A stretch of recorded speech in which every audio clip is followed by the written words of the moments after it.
Hey, welcome back. Another day, another vlog. Great to have you all back here on the channel.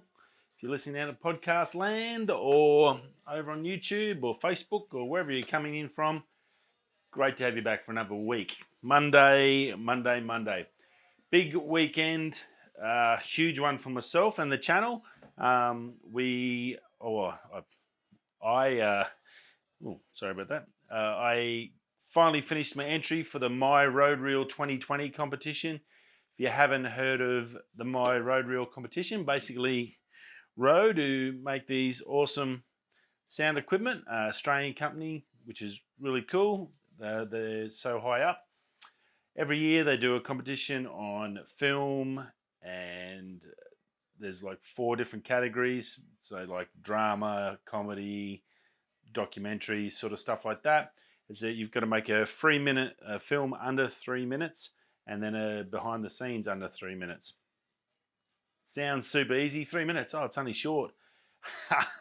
Let me tell you, this is my first year of entering, and I could easily make a 15-minute or half an hour film.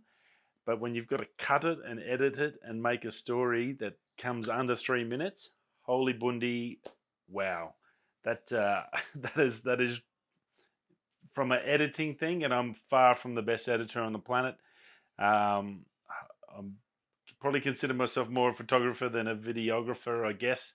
I've learnt a lot in the last 2 years, and I think that's probably why I wanted to go in it more than anything.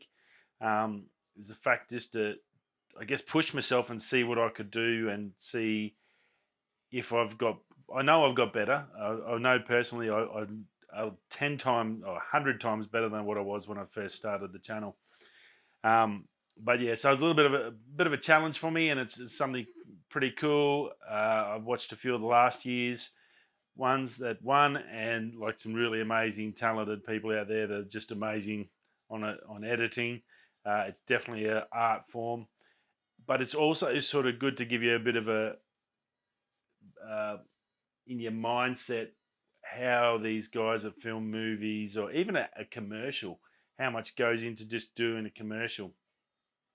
I did something close to my heart because if anything, other than I'm maybe not the world's best editor, I'm a decent sort of a storyteller. I think I can definitely waffle on for ages, whether it's worthwhile listening to. That could be another thing. So I went with something close to my heart, and I think it's come up pretty good. So if you haven't already seen it, do me a favor. That'd be much appreciated. Shoot it. You can go watch the video. It's on the channel. You go into About Me playlist. You've got the behind the scenes, so you'll see how I sort of went around doing it. It took me like 6 hours to film all the stuff I needed just to make a 3-minute. And I had to edit all that and cut it all back down to that 3-minute little short film. So very cool. The entry got confirmed as in by Rode, so I'm definitely entered. So you've got to be in it to win it. You never know. Yeah, a good little challenge, a great test, I guess, for myself, where we're going or where I'm at after 2 years. And I can definitely say a long way in front. And a big difference is having a decent computer. I'd hate to say it.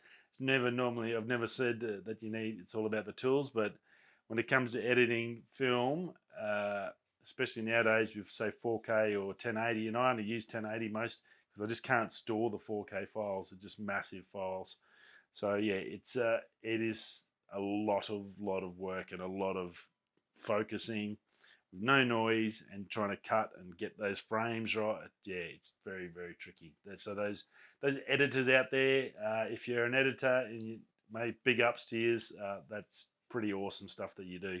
And I've got one of the friends of the channel, Mark Holtz. He does a vintage lens. If you haven't seen his stuff, go check him out. He's put up on his Twitter and Instagram a few times, like he does editing full time as a job, and some of the things he puts up, it just looks like a DNA sequence. It's that big and just insane. So I've got a lot to learn, and maybe in 5 years I'll be at that sort of level of his standards. But I think it's been fun. It's cool. Go over and check it out. This week's video. So I basically put up 2 videos. So I wasn't going to do one this week. I'll see how it go, but I'm pretty sure I should have one. I've started doing all the photo editing for Trig Beach. So I went out and did a sunset at Trig Beach. You might remember I've done a sunrise there, and it came up really good. And I've done some astro there, some beautiful, nice rocks. Well, I went out on this afternoon, and it was just gorgeous, perfect afternoon. So, and I got some really, I can just tell you now, some of the shots are just amazing. So, super, super excited about that. It's going to be another really good photo video for you. Something away from the video side, but yeah, so that should be out by the weekend. I'll see how I go. I've got a few things I've got to try and sort out when I get home. With just bits and pieces and filming. I've got a bit on this week. We've got Jack's birthday on Sunday, so I've got to do that. So there's a few things happening. But other than that, very, very good weekend. There's a little bit happening, and I'm going to get straight into it. Or not straight in, I've just waffled for 6 minutes. Rightio, now if you're looking for a show to watch and you've just bought an Apple item of any description, don't forget you get an Apple Plus TV subscription. There's a couple of shows on there I can definitely recommend. That the new show with Jennifer Aniston and Reese Witherspoon and Steve Carell. Go watch that. That's really, really good. They definitely did really well with that. And there's another one that's just come up, and it's good for a couple of reasons. Ewan McGregor, obviously Ewan McGregor, Train Spotting, huge fan ever since then. Hard not to be. I was in my element in those age. It sort of resonates with me heavily, that Train Spotting era. And obviously Star Wars and all the other stuff he's done. So huge superstar. He's done his best friend, Charlie Boorman, and him have done a couple. They're big motorbike fans. They've done Around the World and Long Way Down, which was through Africa on like touring bikes, I guess, and pretty good. I've still got to watch them. I've seen bits and pieces from them, but not the whole sort of show of it. Well, they decided they wanted to finish it up. Charlie's had a few accidents on the bike, and they wanted to get the last one that they'd been planning on for many years now, and that was to drive from the bottom of South America up to LA on bikes. So they were planning all in, and during the process of the planning, they decided, well, why don't we try and do it on electric bikes? They'd talked to a few people and a few companies that sort of had come to approach them. They looked into them, and they ended up getting a couple of Harleys, and these were basically the first ever prototypes. They took their Harley Livewire, which is actually on sale now. So this is a couple of years ago when they did this, or at least a year ago before their Livewires come out for sale. Took that Livewire, and the Harley people in their own spare time custom create this amazing touring bike out of it, fully electric, amazing bit of gear. And then they obviously needed support cars, which you think would just be normal utes and stuff to carry all the filming gear and stuff like that.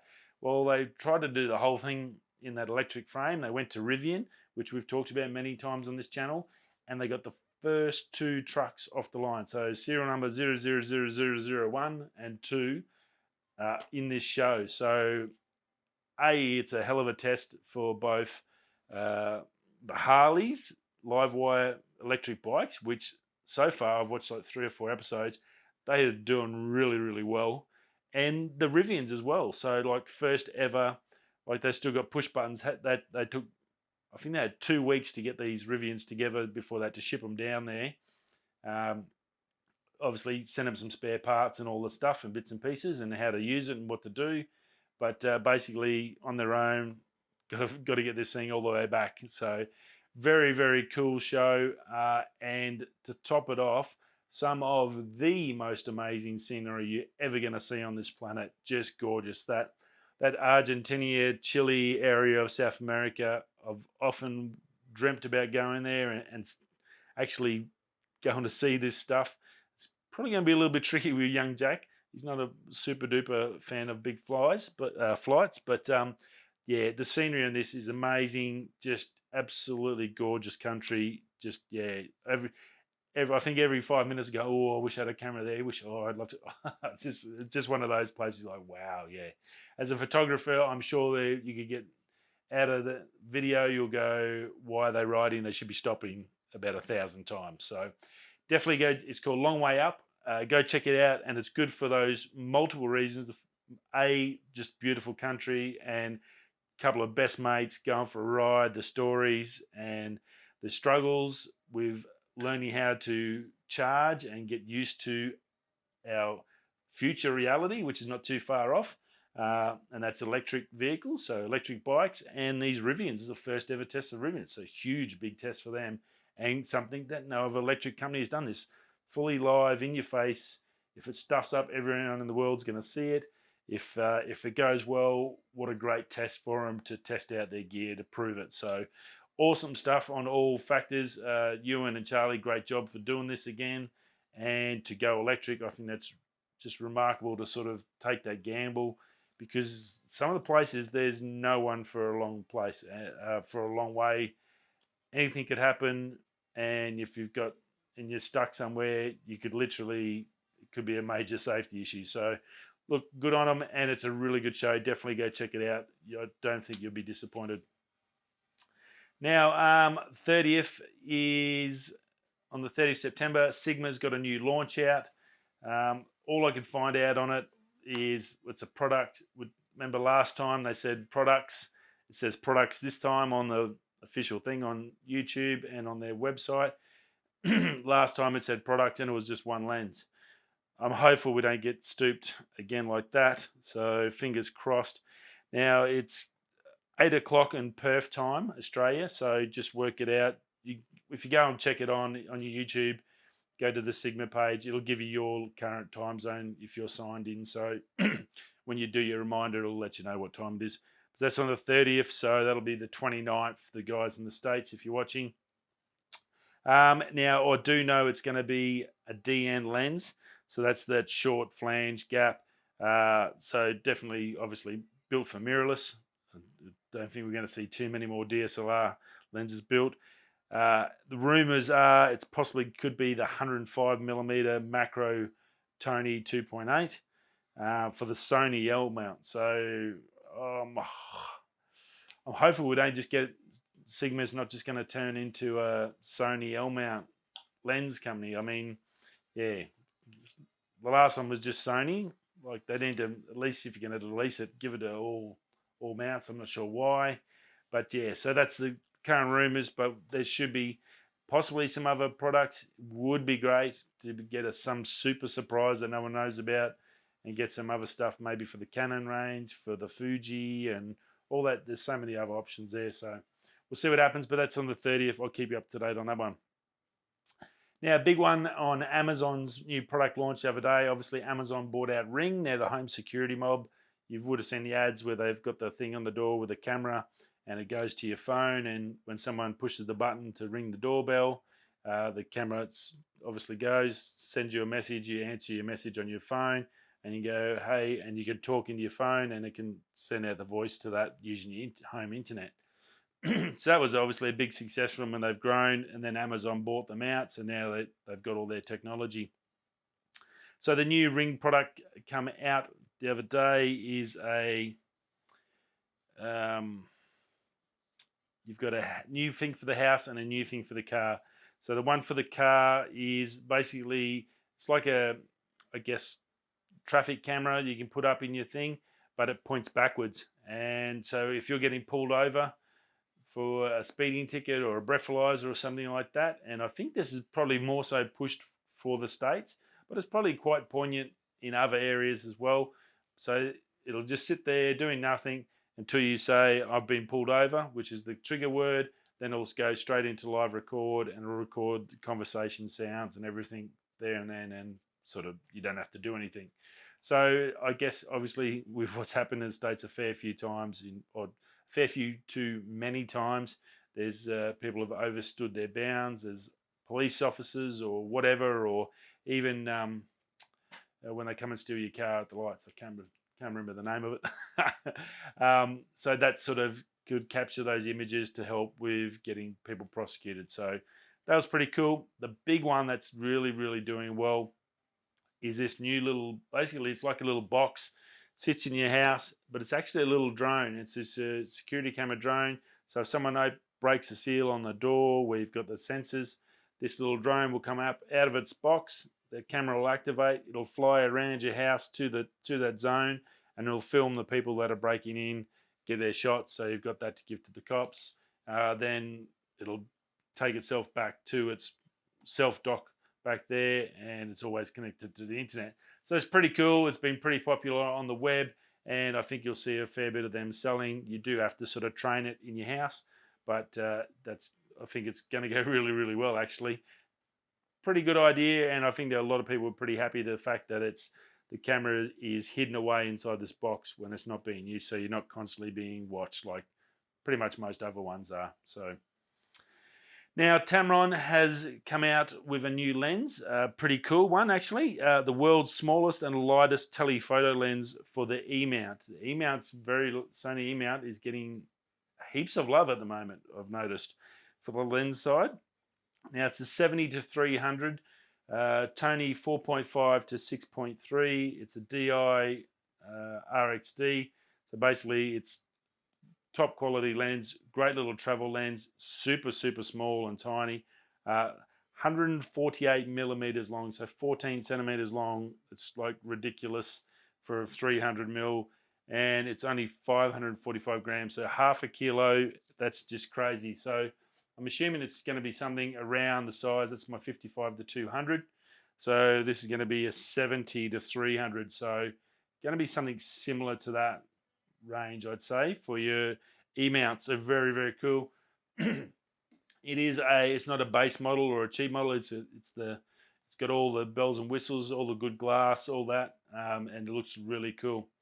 It's got a really good autofocus on it as well, and it's fully weather sealed. So it's not by no means like a base lens. Like this is a good lens actually, with 55-200 for the M mount.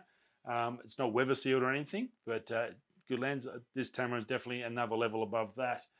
Now it's going to be coming out on October the 29th, and it's $550 US. So that's not too bad. That's about probably around the 700 mark. That's fairly good for a decent lens and a really good zoom. 70-300. That's going to do pretty darn well. Now, big news out of California. We've talked a lot about on this channel electric. I'm not going to hide the fact I'm a big fan, super keen for electric cars. We've been looking for another car once we get some other stuff and get the move going to Queensland, if that ever happens. And so I'm going to just get a cheap car, I think, to start with. I just want a little cheap van. But down the track, if I get another car, I'm going to probably go electric. I don't think I'd even worry about buying a petrol one anymore, because I think those days are well and truly over.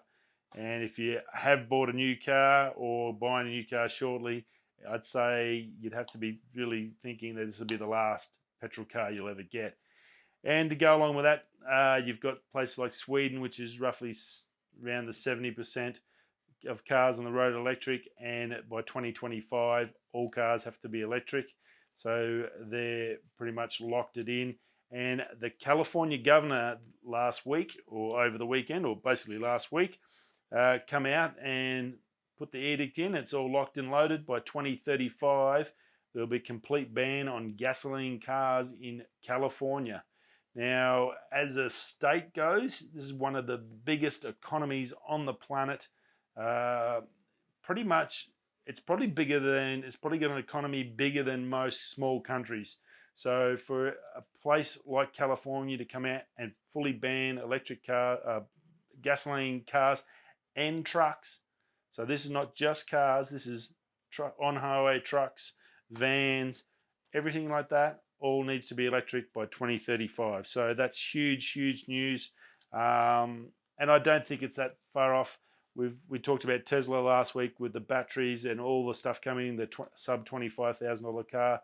I don't think it's too much of a push for them, and I think this is pretty reasonable. That's a pretty good effort, and I think it's good to see them.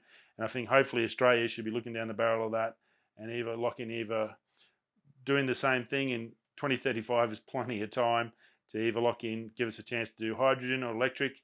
Once you have that, you can start putting in the discounts and the rebates, and start putting some extra taxes on the other petrol cars. So the car companies start changing over and doing stuff. So yeah.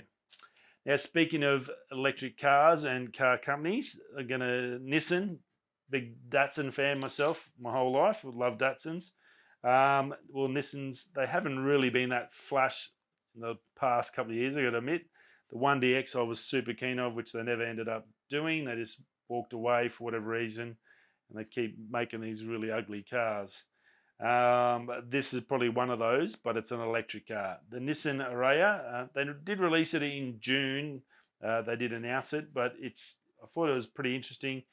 It's basically a full electric crossover from Nissan. It's going to be available mid-2021 in Japan, so probably end of next year we'll see it in the Australian market as well as an option. $70,000, so probably not too bad considering what cars nowadays cost. They're all ridiculously overpriced. 610 kilometre range. I think that was the big part with it. I think on average our car at home's 450, 500 k's out of a tank is a good week if you're in the city. So getting 610 k's out of a tank, I'm assuming that's city driving. I would hopefully they're giving us the city driving one where you stop, start, doing all that. Plus, if you got regenerative brakes, it should help you. So that's really good to get that sort of decent range. 600, anywhere over 500 k's, I think you're pretty much good to go. You're not going to use that in a normal week anyway, unless you're doing long drives and going fishing or stuff, and that's a different kettle of fish. What they did release the other day, which was really nice, but a caveat on that, is the 50th anniversary of the Nissan Z range. So that's the 370s, 320s, the 350Zs, all those amazing cars we've had over 50 years. I've been lucky enough to drive the Nissan GTR Black Edition, which was the fastest car I've ever driven. It's just insane, 2.4 seconds to 100. Just crazy speeds, twin turbo V6. Well, that's what they decided to put in this. This car looks amazing.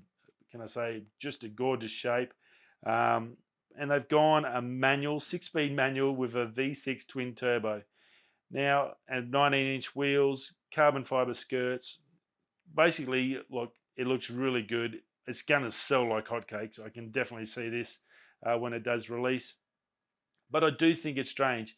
This car would have been ideal. They've just released a fully electric car, which is basically a family mover, which no one gets excited about, a family mover or a crossover. They're just there for a purpose. You get one for the family to do all the stuff, the jobs, and then you get the fun one. So this is the fun one.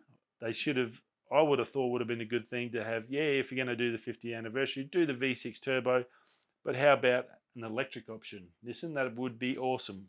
Definitely need that electric option in there. Crazy bringing out a petrol car that's only going to be good for maybe less than 10 years before you won't be able to drive it. So at bare minimum, it should have been hybrid, but if you've got the technology for full electric, I would have gone this beautiful body and shoehorned a high-tech electric in there, and it would have been a great way to get those electric cars out there with a sort of sports car. It's what Tesla did to start it, and it worked well for them.